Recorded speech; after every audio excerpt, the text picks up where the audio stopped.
Hey everyone, this is Alex, and on this video I'm going to give you the ultimate guide to the enlisted promotion system.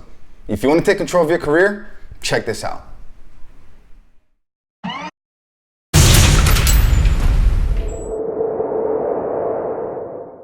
So in this series of videos, I'm going to be covering regulations, forms you need to know, your records, your evaluations, and NCOES. But before you get started, man, first thing you need is a 600-8-19. That is your ultimate guide to your promotion. If you don't have it, you need to download it right away. Now, before you download the Army regulation, try doing a Google search for one specific for your state. So for example, you can type in for New York, you can do NY, Army National Guard, and then the regulation. Or you can try DA PAM and the regulation and see if there's one for your state. Another option would be to go through your NCO support channel and asking your supply sergeant, your training NCO, and also your readiness NCO whether or not there is a specific version for your state. If not, you're going to be stuck with the Army regulation, and there's a lot of stuff covered on there that may not necessarily apply to you. So make sure that you go specifically to the National Guard and Reserve portion of the regulation and start fiddling around with it. The chapters that you need to worry about is specific to your rank. So if you're an E4 or an E5 trying to get to E5 or E6 rank, make sure you go through the decentralized promotion system version.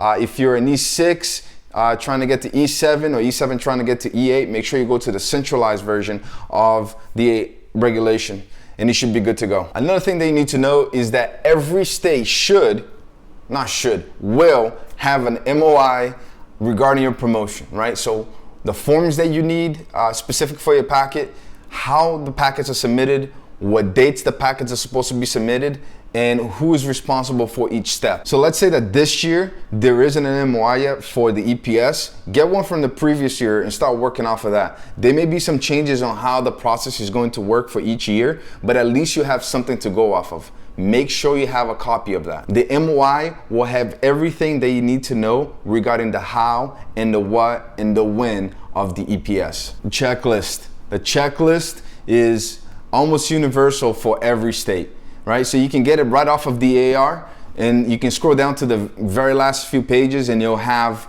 decentralized. If you're an E4 trying to get to E5 or E5 trying to get to E6, you can get the decentralized checklist, and it'll tell you every single piece of document that you need for your packet.